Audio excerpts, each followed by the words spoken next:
हाँ जी, तो सत श्री अकाल जी सारिਆਂ ਨੂੰ। ਅੱਜ ਦੀ ਵੀਡੀਓ ਵਿੱਚ ਜੀ ਰੈਸਪੀ ਸ਼ੇਅਰ ਕੀਤੀ ਗਈ ਹੈ ਸਨੈਕਸ ਦੀ, ਜੋ ਕਿ ਕੱਚੇ ਆਲੂ ਤੋਂ ਰੈਡੀ ਕੀਤੀ ਗਈ ਹੈ। ਇਹਦੇ ਵਿੱਚ ਸਭ ਤੋਂ ਪਹਿਲਾਂ ਕੱਚੇ ਆਲੂ ਨੂੰ ਆਪਾਂ ਮੋਟੇ-ਮੋਟੇ ਇਸ ਤਰ੍ਹਾਂ ਕੱਟ ਲੈਣਾ ਹੈ ਰਾਊਂਡ ਸ਼ੇਪ ਦੇ ਵਿੱਚ।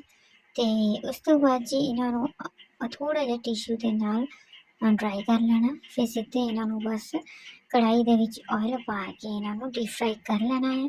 ਫਿਰ ਇੱਕ ਕੰਟੇਨਰ ਦੇ ਵਿੱਚ ਨਮਕ, ਗਰਮ ਮਸਾਲਾ, ਚਾਟ ਮਸਾਲਾ, ਲਾਲ ਮਿਰਚ, ਜੋ ਵੀ ਮਸਾਲੇ ਤੁਹਾਨੂੰ ਪਸੰਦ ਹੋ ਮਿਕਸ ਕਰ ਲਓ। ਤੇ ਉਸ ਤੋਂ ਬਾਅਦ ਜੀ ਇਹਨਾਂ ਨੂੰ ਆਪਾਂ ਬਾਹਰ ਕੱਢ ਲੈਣਾ ਫਰਾਈ ਕਰਕੇ। ਇੱਕ ਵਾਰ ਫਰਾਈ ਕੀਤੇ ਚੈੱਕ ਕਰ ਲਿਓ ਵੀ ਥੋੜੇ ਪੱਕ ਗਏ ਹੁਣ। ਉਸ ਤੋਂ ਬਾਅਦ ਇੱਕ ਗਲਾਸ ਦੀ ਹੈਲਪ ਨਾਲ ਇਹਨਾਂ ਨੂੰ ਇੱਥੇ ਥੋੜੇ ਜਿਹੇ ਦਬਾ ਲੈਣਾ ਤੇ ਦੁਬਾਰਾ ਇਹਨਾਂ ਨੂੰ ਡੀਪ ਫਰਾਈ ਕਰ ਲੈਣਾ ਹੈ ਜੀ, ਜਿੱਦਾਂ ਕਿ ਵੀਡੀਓ ਵਿੱਚ ਉਹਨਾਂ ਨੇ ਦਿਖਾਇਆ ਹੈ। ਤੇ ਉਸ ਤੋਂ ਬਾਅਦ ਇਹਨਾਂ ਨੂੰ ਫਿਰ ਆਪਾਂ ਇੱਕ ਬਾਉਲ ਦੇ ਵਿੱਚ ਕੱਢ ਕੇ ਉੱਤੇ ਤੁਸੀਂ ਜੋ ਵੀ ਮਸਾਲਾ ਤਿਆਰ ਕੀਤਾ ਉਹ ਪਾ ਸਕਦੇ ਜੀ। ਤੁਸੀਂ ਚਾਹੋ ਤਾਂ ਲੈਮਨ ਵੀ ਪਾ ਸਕਦੇ ਹੋ। ਤੇ ਜ਼ਰੂਰ ਟਰਾਈ ਕਰੋ ਸਨੈਕਸ ਨੂੰ ਚਾਹ ਨਾਲ ਜੀ। Bye bye.